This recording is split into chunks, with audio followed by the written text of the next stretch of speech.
नमस्कार मित्रांनो. आज आपण पुन्हा तलाठीमध्ये आलेले क्वेश्चन्स बघणार आहोत. ओके.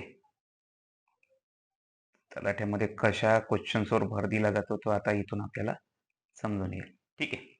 आता इथं दिलेलं आहे 1 जानेवारी 2006 रोजी रविवार होता. तर 1 जानेवारी 2010 ला कोणता वार? तर अशा वेळेस आता हे आपल्याला वयाच्यावर आहे. तर आता 10 मधून 2006 हे मायनस करा. ठीक आहे. हे 2010 आहे. ठीक आहे. तर 2010 मधून 2006 मायनस केल्यानंतर आपल्याला भेटते 4. ओके. आता याच्यात बघा एक लीप वर्ष येते. काय ते? लीप वर्ष. लीप वर्ष येते ते म्हणजे 2008. काय ते? 2008 म्हणजे हा एक दिवस. म्हणजे असे टोटल किती दिवस झाले? हे 5 दिवस. काय झाले हे? 5 दिवस. ठीक आहे. आता हे 5 दिवस झाले तर हा दिवशी होता रविवार. कोणता वार होता? रविवार. मग रविवार नंतर आपल्याला 5 दिवस समोर जावं लागते. किती दिवस? 5 दिवस. आता रविवार नंतर 5 दिवस समोर म्हणजे 2 दिवस मागं. रविवार नंतर 2 दिवस मागं म्हटलं तर आपल्या इथे शनिवार आणि शुक्रवार. मग उत्तर कोणतं राहील आपलं? शुक्रवार.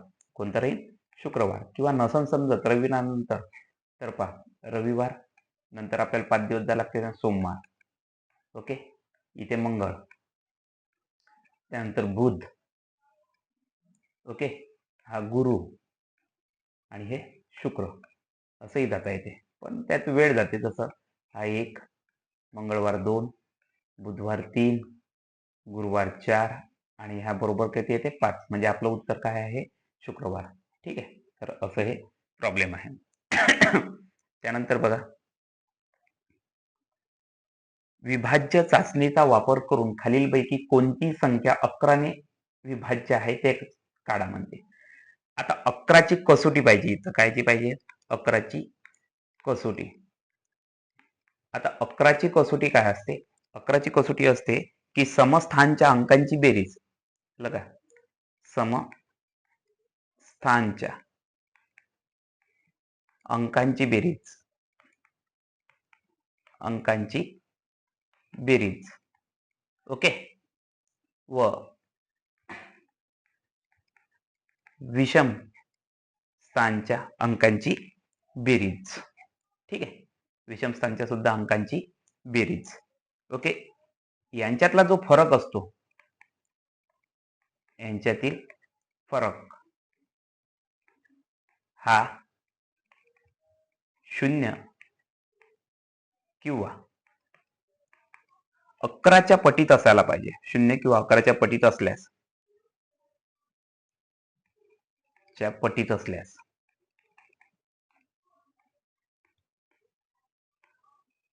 ओके असल्यास 11ने निश्चित भाग जातो. 11ने काय जातो? मग निशेष भाग जातो.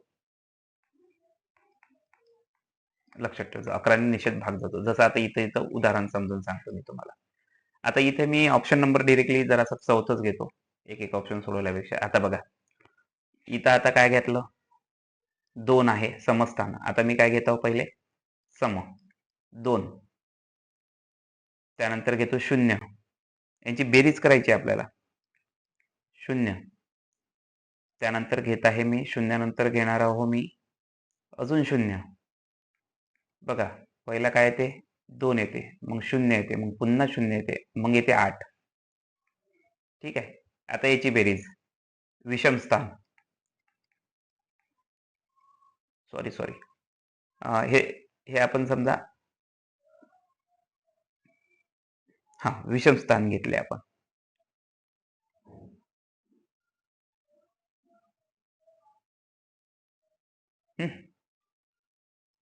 हे विषम आणि हे काय घेऊ आपण? सम. सम मध्ये जसं पहिलं येते 6. त्यानंतर येईल 1. आता इथून सांगतो 6 1 हे बघा 6 1 1 नंतर येते 3. यांची बेरीज घ्यावी. 8 आणि 2 किती होते? 10. इकडे 6 आणि 7 आणि 3 किती होते? 10. मग म्हणजे फरक कितीचा पडला? 0चा. मग उत्तर आपलं काय होणार आहे? चौथा ऑप्शन. हे लक्षात ठेवा. म्हणायचं काय झालं?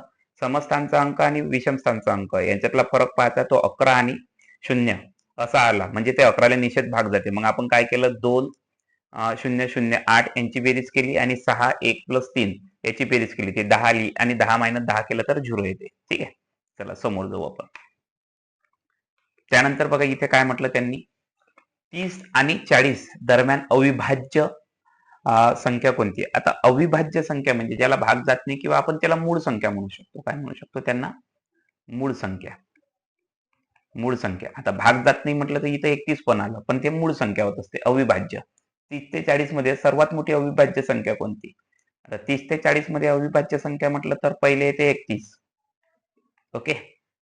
त्यानंतर 33 नाही आहेत, 34 नाही आहेत, 35 नाही आहेत, 36 नाही, 37, 39 नाही. मग मोठी संख्या कोणती झाली? 37. तर उत्तर काय झालं? प्राईम नंबर म्हणतात त्याला इंग्लिशमध्ये. काय म्हटलं जाते? Prime number. The number divided by 1 and this number is called prime number. ज्या संख्येला मूळ एकने किंवा त्याच संख्येने जातात त्याला मूळ संख्या म्हटलं जाते. त्यानंतरचा क्वेश्चन बघा, खालीलपैकी शृंखला म्हणजे सिरीज मध्ये प्रश्न चिन्हाच्या जागी काय येईल? आता इथे काय दिलेलं आहे? 215, त्यानंतर 19, त्यानंतर 163, त्यानंतर 63, त्यानंतर प्रश्नचिन्ह असं. आता आपण काय करू, आता मला तुम्ही सांगा, 215 मधून जेव्हा 52 मायनस कराल तर तुम्हाला भेटे 163. ओके. आता इथं थोडस जरा पोंग घ्यायचं, इथं 52 झालं तर इकडे सॉरी थोडस चूक झाली, ते इरेजर न.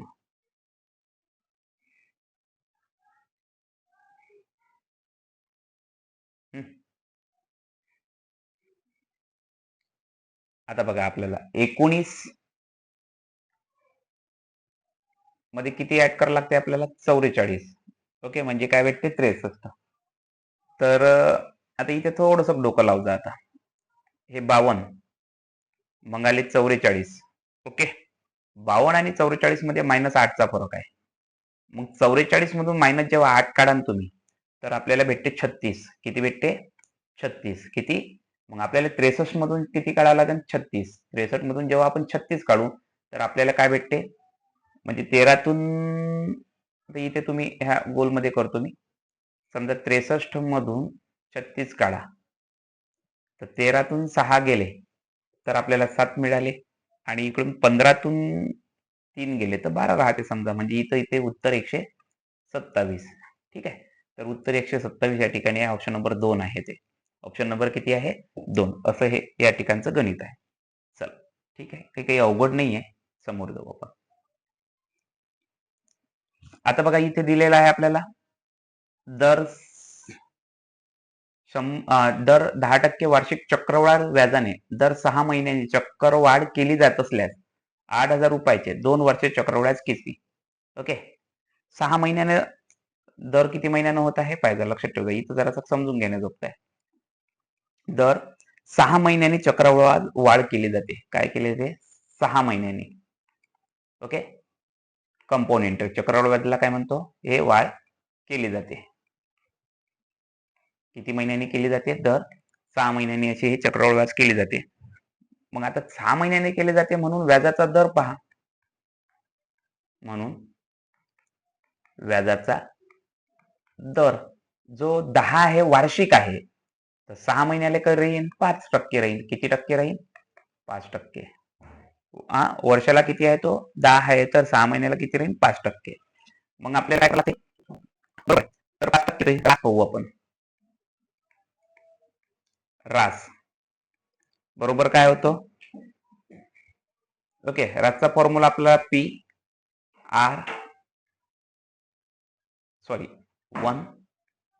R/100 raise to power n) असं आपण म्हणतो. तर आपलं प्रिन्सिपल जेवढं आहे, आपल्या रक्कम विचारली ना 8,000. ओके, 1 रेट किती आहे आपला? 5%. भागेला किती? 100. आणि वर्ष किती आहे आपल्यासाठी? 4. कारण की 6 महिन्याचा फरक आहे. 2 वर्ष म्हटलं तर त्याच्या दुप्पट घेऊ आपण. ओके, त्याच्या काय होईल?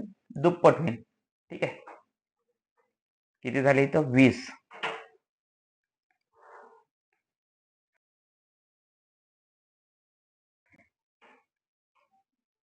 बरोबर. 20 एक 20 आणि 1 21, तर 4 वर्षासाठी आहे.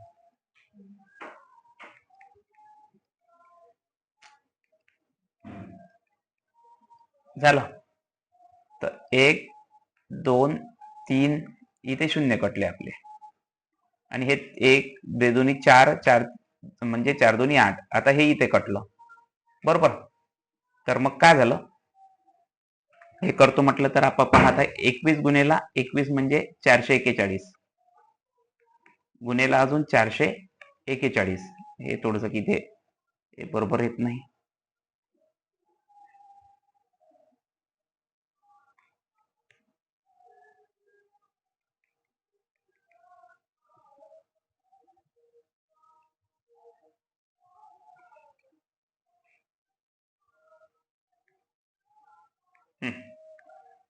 भागेला फक्त 10, कारण 10 नव्हे 20, 10 नव्हे तर 20 भागेला. आता आपल्याला काय करावं लागेल, इथं असं डोकं लावू आपण, पहिले यांचा गुणाकार बघू. 441 गुणेला 441. मला तरी असं वाटते मी इथे करतो, थोडस थांबा. यांचा गुणाकार 441 गुणिले 441 म्हटल्यानंतर 194481 डिवायडेड बाय 20. आता इथं डोकं असं लावायचं, जरासा पॉइंट मध्ये आपल्याला प्रॉब्लेम पडत असते. माझ्या डोक्यात असं आहे, याला 5 ने गुणलं तर खाली 100 येते, म्हणजे 0 येणं गरजेचं आहे. मग यालाही आपण 5 ने गुणू, मग 5 एक 5. ओके. तर 5 8 40, 0 हाताला 4, 5 चोक 20 आणि 4 होते 24. ओके, ठीक आहे. ओके, मग 22, 20 होते 22, 22 2 उरले, 19 5 95 2 97, किती 97. पण आता किती घरानंतर पॉईंट आहेत 2. ऑलरेडी आपलं उत्तर इथं किती परफेक्ट निघते बघा आता. 9724.05 हे आपलं उत्तर निघालं. ओके. तर आता काय पाहिजे आपल्याला, की त्यांनी असं म्हटलं की चक्रवाढ व्याज किती, व्याज काढायचं आहे. ओके. तर व्याज काढताना आपण काय करत असतो, कंपाऊंडिंग इंटरेस्ट जेव्हा पाहिजे असेल तर रास मायनस मुद्दल. ओके. तर आपली रास किती आलेली आहे, पाहिजे 9724.05 मायनस मुद्दल. पहा आपलं किती आहे, 8000. मुद्दल किती आहे, 8000. म्हणजे आपलं उत्तर किती येऊ शकते मग आता इथे, 1724.05. पहा आता आपल्याला ऑप्शन नंबर किती भेटन, 2. 1724.5. तर असं हे याचं एकंदरीत उत्तर येते, बाकी काही नाही आहे. थोडंसं आता पेन टॅबवर असल्यामुळे लिखाण बरोबर येत नाही, पण समजून घ्यायचं. ठीक आहे. अजून काही बोलायचं असेल बोलू शकता. नमस्कार मित्रांनो.